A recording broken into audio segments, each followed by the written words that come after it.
Yes, mambo vipi wadau, naona Daudi. I'm Useful Idioti and this is the Football Formula. I'm your host alongside Denver Koki. Na leo tunawaletea mambwembwe live and direct. Wapi hapo Denver? We are at Chemichemi Gardens along Juja Farm Road that is located 1 kilometer away from Juja Stage. So guys, stay tuned for mambwembwe.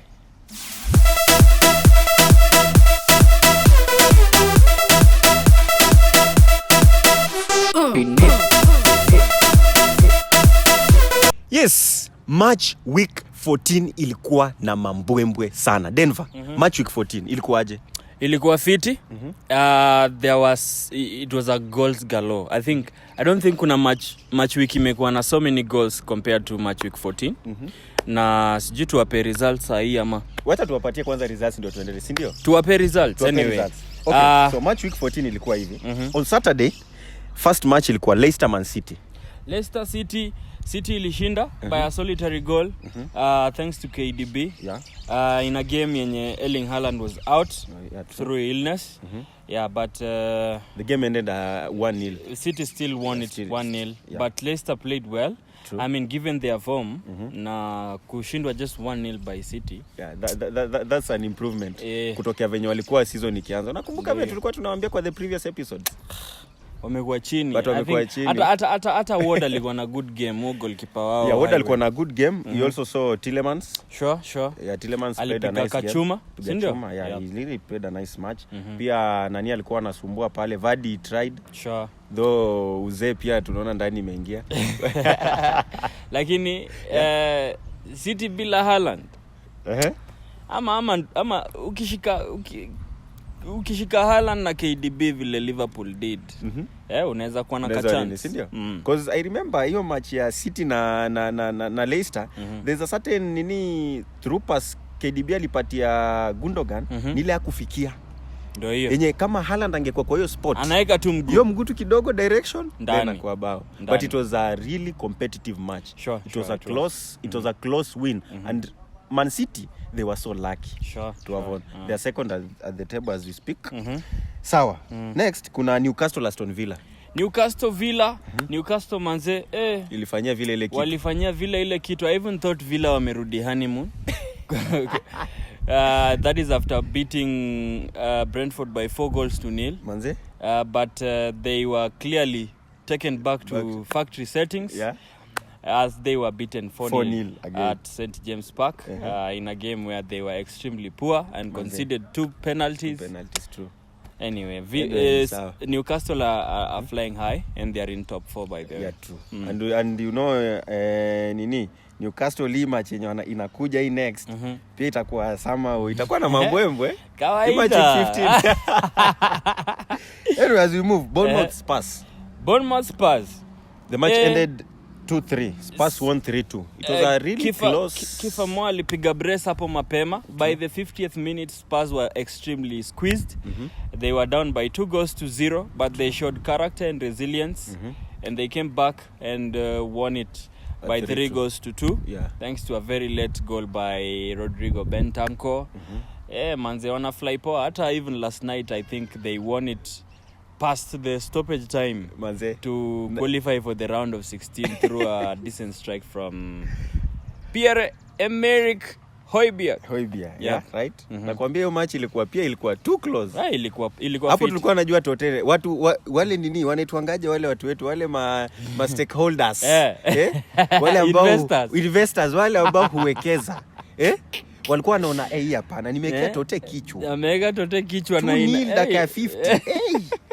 But walicheza poa. I think kitu sidhani Bournemouth watakuwa so disappointed na hiyo game because they've been very poor. But sahi they were very poor season ikianza tu. But ukiangalia sahi wako wanajikaza. Hata ukiwapiga I think kuna some fighting spirit yani, unaona. So Gary O'Neil amefanya job poa as an interim manager. And I think maybe he has a chance to keep the job permanently. Yeah. And then sasa match yenye sasa tuliongoja sana ndio hiyo ilikuwa ya derby between the coach na nyumbani palipenya alikuwa Brighton Chelsea. Brighton smashed Chelsea 4-1. 4 goals to 1. Anyway, that was Roberto De Zerbi's first win as Brighton manager. True. After going about 3 games and winless. Yeah, true. But they finally won against a familiar face. a familiar group in Cucurella and the manager Graham Potter. But Chelsea, I think we all saw it coming because in the last 2 games prior to that that 4-1 drubbing at Annex Stadium, true. Chelsea they were surviving. They were hanging on a thread. The loss was, like hawakuwa naonyesha ilikuwa inakuja, Yeah, so they met a decent Brighton side. I mean, Brighton have been losing matches not because they've been poor, but because of a new system coming in and because of being wasteful in the attack. True. But they met a Chelsea side who are being managed by a familiar face and a familiar personality. Yeah. And I think they cracked the password code. And they did it. Marc Cucurella was extremely exposed as well. Sana. And they won by 4-1 in a game where Trossard scored. And I think Trossard is now among the top scorers. I think he's at 7. Yes, at 7. He's just behind he has really shown a nice form. Sure. He has scored in the last 4 matches. Yeah, sure. Yeah? So he's only behind Kane, Erling Haaland and Alexander Mitrovic. Yeah, true. Yeah. Also to big up certain individuals in the Brighton side. Caicedo alicheza, bro. Caicedo alicheza game poa. I mean that. And that is it really Kachinku guy? Anaitwa nani? Somebody that there is a winger ule alikuwa sijui ni Mchinku. I don't know the name. Sijui Mitaso or I don't know what. Hebu tuambie hapo kwa comment section anaitwa nani. Player huyu wa Brighton alikuwa anasumbua sana. They really played a nice match and they outshined Chelsea. Sure. Yeah. But I think if Chelsea didn't have Thiago Silva at the back, he had 2 goal line clearances, by the way. Yeah, true. So it could have been a lot more worse than the 4-1 scoreline. Hey, anyway, that was a nice match. How does it feel to be saved by a grandpa, anyway? Chelsea fans, tuambie tu hapo kwa comment section. Si mimi nimesema, unaona mtu amevaa jezi ya timu gani? But no shade intended. The grandpa is doing his job, Yeah, but it was a really the others ndio wanalala hapo. Kabisa. Yeah. And then Crystal Palace Southampton, it ended 1-0. Crystal won. Yeah, Crystal Palace won by a solitary goal to 0. Yeah, true. Southampton are back to their usual terrible run. That is after beautifully taking control in their match versus Arsenal in a deserved 1-1 draw. But they lost away to Crystal Palace by a solitary goal. Yeah.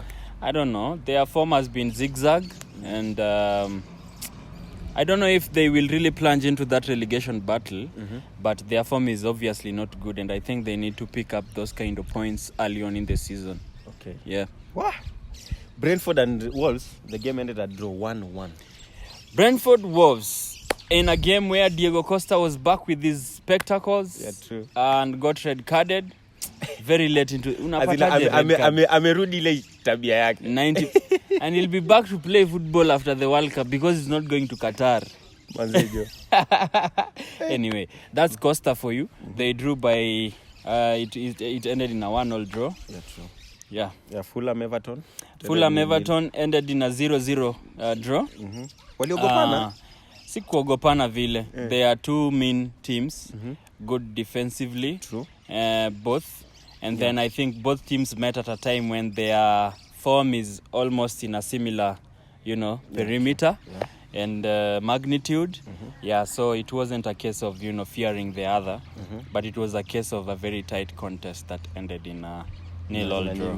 Yeah. Alafu sasa kuna team hapa. Wao wanasema you'll never walk alone. Sawa? But they are now walking alone. As in they have now shown us that they are loners. Okay?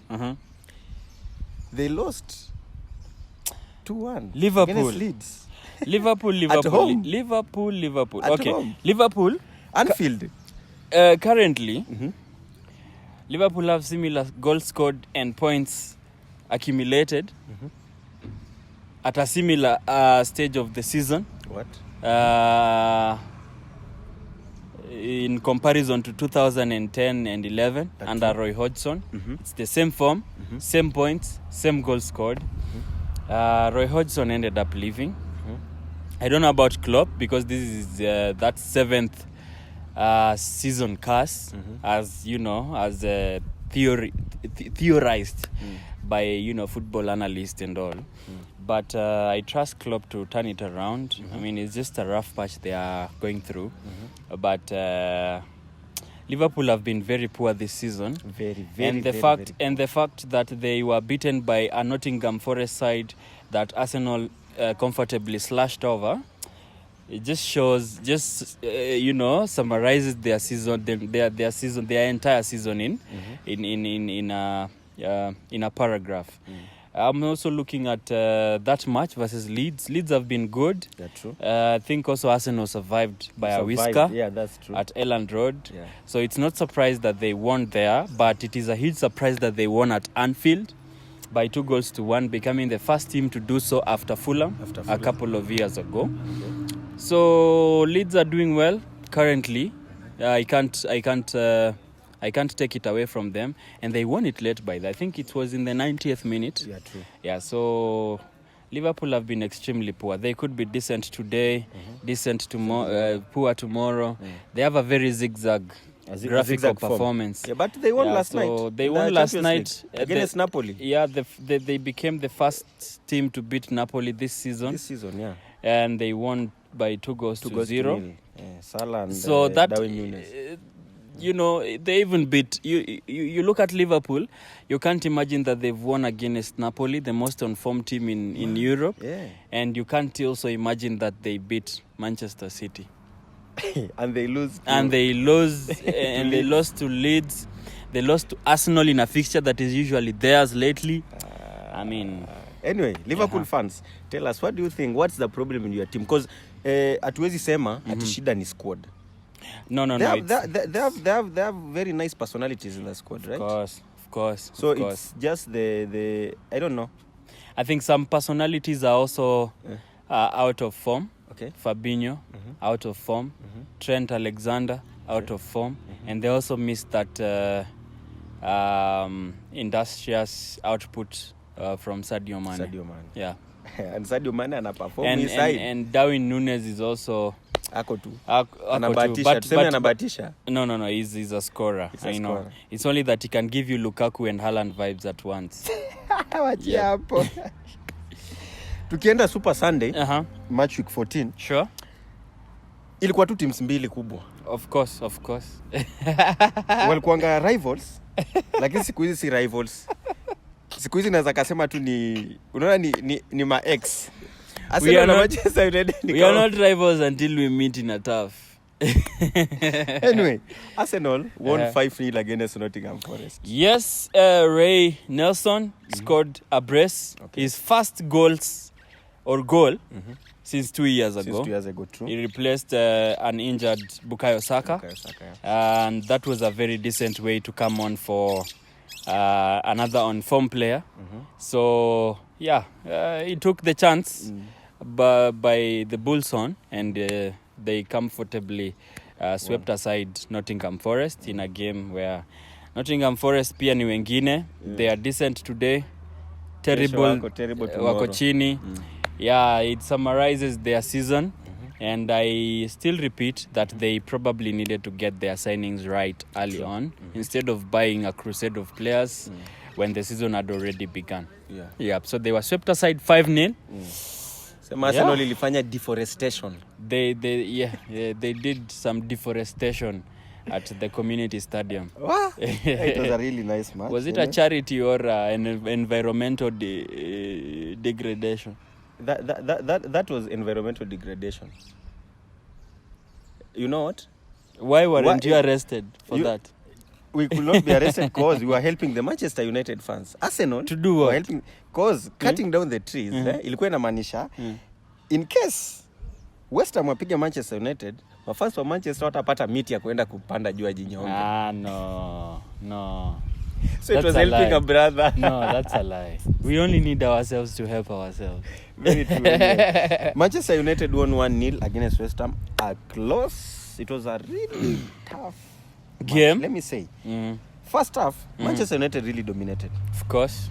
But coming to the second part of the game, second half that is, West We Ham lost the tempo and West Ham got into the game. Benrahma was really everywhere. Woof. We Rice. had several men of the match.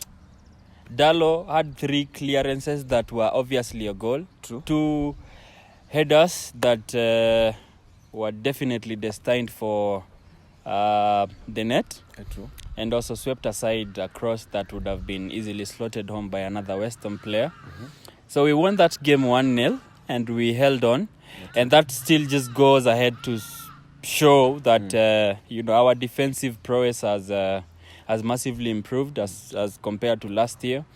Harry Maguire was back in the field. But he really played nice though. Somehow, but I he's back in the pitch and De Gea is suddenly man of the match. That tells you something. That tells you that De Gea, Maguire, should be... That's not a match made in heaven. It should never be. But anyway, we don't have a choice. Yeah, true. But I wish Erik ten Hag could just play Victor Lindelof in the lieu of Maguire. But unfortunately, we don't have Rafael Varane until after the World Cup, so we will have to do with Lindelof, Harry, and Martinez. A good game from Martinez once again. Good game from Diogo Dalot. A fantastic match and output from David De Gea, who came through with very decent saves. Yeah, true. And we are doing well. I'm also happy for Casemiro. He's finally showing us the worth he's carrying around. He's showing the world class in him. Yep. Yeah. What? Guys, hivyo ndio match week 14 ilikuwa. Nakwambia ilikuwa na mbwe mbaya sana. Sasa kama match week 14 ilikuwa na hizo mbwe. Na match week 15 tuko na derby kwanza. Wacha tuingie match week 15 tuone inakuwa aje. Stay tuned. This is the Football Formula. Sure.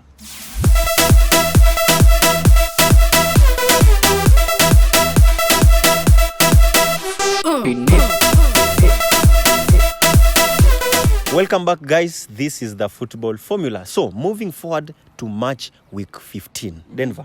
Match week 15 iko na mbwembwe sana, sawa? Manze, kuna hadi derby ndani?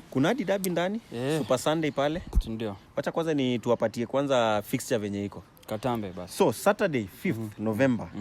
6 p.m. kutakuwa na inaitwanga Gold Rush. Yeah? 6 p.m. kutakuwa na 4 matches. The first match, it will be between Leeds and Bournemouth. Leeds will be home pale Elland Road. Manchester City against Fulham at Etihad Stadium. Nottingham Forest against Brentford at the City Ground Stadium. And then Wolves against Brighton at the Molineux Stadium. That is 6 p.m. Okay. The match that ends our first match week 15, it will be between Everton and Leicester City at 8:30 p.m. That is on a Saturday. Moving forward, Super Sunday. The derby opens the day. At 3 p.m. Chelsea will be facing Arsenal, or will be welcoming Arsenal at the Stamford Bridge. At 5 p.m. it will be Gold Rush, 3 matches. Aston Villa will be welcoming Manchester United at the Villa Park. Okay. Southampton will be welcoming Newcastle at the St. Mary's Stadium. At the same time, West Ham will be welcoming Crystal Palace at the London Stadium. Okay. Then later kick off the match So that's ends. 2 derbies. That's 2 derbies, yeah? Okay. The match that ends our match week 15 Sure. will be another derby. Let me say, is it a rivalry or a derby? Spurs against Liverpool. Spurs will be welcoming Liverpool at the Tottenham Hotspur Stadium. So, guys, these are our predictions for match week 15. Leeds versus Bournemouth on Saturday. Hiyo ndio early kickoff, right? Leeds Bournemouth, I'll give it a draw. Yep. Manchester City versus Fulham, I'll give Fulham a win, especially if Erling Haaland will still be out. Nottingham Forest versus Brentford, I'll give Brentford a win. Wolves Brighton, win. Everton, Leicester. I'll give it to Everton. Super Sunday. Chelsea, Arsenal. Give it a draw. Manchester United will win that. Aston Villa versus Manchester United. Manchester United will win that. Southampton, Newcastle. Newcastle will win that. West Ham, Crystal Palace. I'll give it to West Ham. Liverpool, Spurs versus Liverpool. I'll give Tottenham Hotspurs because Liverpool have been extremely poor, especially this season. Yeah. So that is our predictions for game week 15. Let's meet next time and find out how many I got right and how many I missed out. Cheers.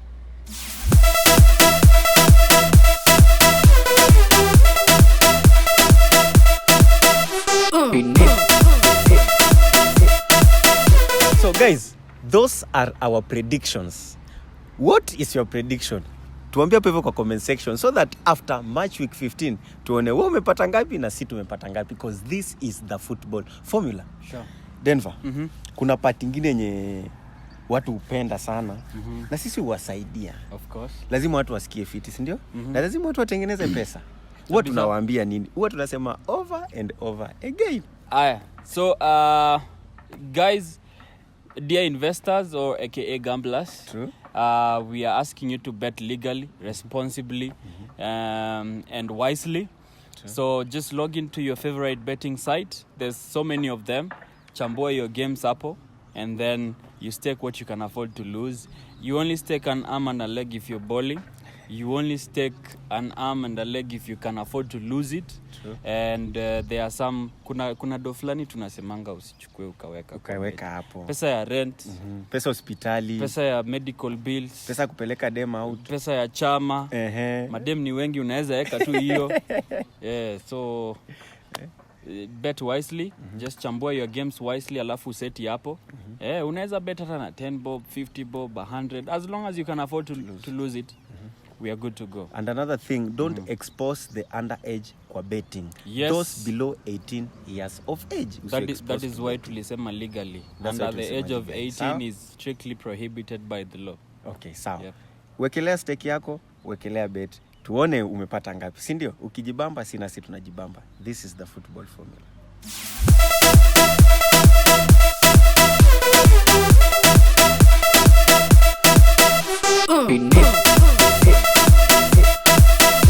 Yes, this has always been it. This is usually it. This is it. Football is all about the love. Sure. Football is all about the banter. Sure. Football is all about the emotion that we give and the emotion that we receive. Na ndio maana kuna kuanga na mambwembwe ndani ya futa. Kabisa. Umekutana na mambwembwe ngani in the football world? Anywhere. Be it English Premier League, be it Serie A, be it wapi huko hivyo, hata ligi ya mama, umekutana na mambwembwe gani? Hapa ndio ni channel ya kutuambia hizo mambwembwe, alafu tu interact pale kwa comment section. Hizi ndio ni mbwembwe zetu. Umekutana na mbwembwe gani Denver? Ziko mob sana. Ni zigware zote? Zigware tuziseme. So Atletico Madrid have dropped out of Europe. No Europa League, no Champions League. For the first time under Diego Simeone, who took over 10 years ago. So that is their poorest season ever. True. Barcelona have dropped to the Europa League on back-to-back seasons. True. For the first time since 2003. Since 2003 or 2004, part thereof. Yeah. So those are very poor showdowns. And also that means Real Madrid is the only Spanish team to advance into the knockout stages in the Champions League. Sevilla out. Barcelona out. Atletico Madrid home. Not even out. Home. Yes, they are going to play Copa del Rey and co. Another mambwembe is that a madman stabbed 6 people in Italy. And one of them is Salernitana player Pablo Mari, who is formerly of Arsenal. True. He was also stabbed by the madman and is currently recuperating at a hospital. True. Another mambwembe is that France will miss their 2 most important players in the 2022 World Cup. At Qatar. The 2 players here ni Kante as well as Paul Pogba. Paul Pogba had a very long injury, but then the setback came. Another setback came in because he incurred another injury that will keep him out for more days. So several reports say that he's set to miss the World Cup, and that means France will be without their two midfielders who had the most interceptions, most tackles, most through balls, most assists. David De Gea, Manchester United's first choice goalkeeper, missed out on the Spain's provisional 55-man squad. I have no words. You're only beef. I mean, beef. How can you have Unai Simon? But Sanchez plays well. Sanchez is and a good that goalkeeper. Getafe goalkeeper ahead of De Gea. But Let us be honest. Sanchez is a nice 55 mine and Kepa is up. You know, reason why nasema hii ni beef. Kepa has been out of form for how long? He's been playing second fiddle to Mendy. Yeah, true. All along, Ni ile Graham Potter alikuja kampatia until Mendy got injured and also Graham Potter came. Yeah. So he cannot be in the squad ahead of David De Gea, who's been a first choice goalkeeper simply because he can't play modern football. Matter of fact, this season, De Gea has really improved in that aspect of this game. True. So I think he deserves it. He deserves it? But then, I am not shocked because he's not been selecting De Gea for the longest time possible now.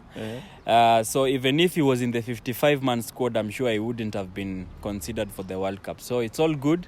We Manchester United fans are happy because David De Gea will be training and he will be fresh for the restart of the season. Yes. Unamaanisha mafans wa Manu umesikia uchungu hiyo design. Hebu tuambie kwa comment section. What do you think about it? Mbona tujasikia uchungu? 3 Brazilians will start for Brazil. They play for Manchester United.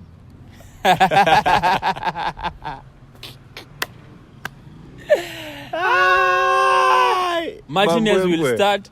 Dalot will start. Shaw will start. Maguire, the fraud, will start for England. Varane is out, but he will be in the World Cup. He will start. But Dalot is a good side for Portugal. Yep. He really proved that in the break. Of course. Alicheza fiti. Sure. And he really deserves that position, right? Sure. Mambo gani ingine umekutana nayo? I think that's all for the mambo that we've come across. Unless ulipata ingine yenye nime leave out. Hakuna mambo mengine yenye nilipata. Isipokuwa tu this season Our referees. Oh, by the our referees. There have been some VAR decisions zenye zinachukua over 5 minutes. Jana goal ya Liverpool, the offside goal by that centre back took about 5 minutes to be verified. Yeah, to be verified and given the decision. Anyway, ni sawa tu. Ni sawa. So guys, hiyo ndio mambwembwe ambayo tumekutana nayo. Tuambie kwa comment section. Ni mambwembwe gani ambayo wewe umekutana nayo in the football world ambayo hatujasema? Let's interact hapo hivyo kwa comment section because this is the football formula. I've been your host, Useful Idioti, alongside Denver Koki. Till next episode, peace out. Ciao.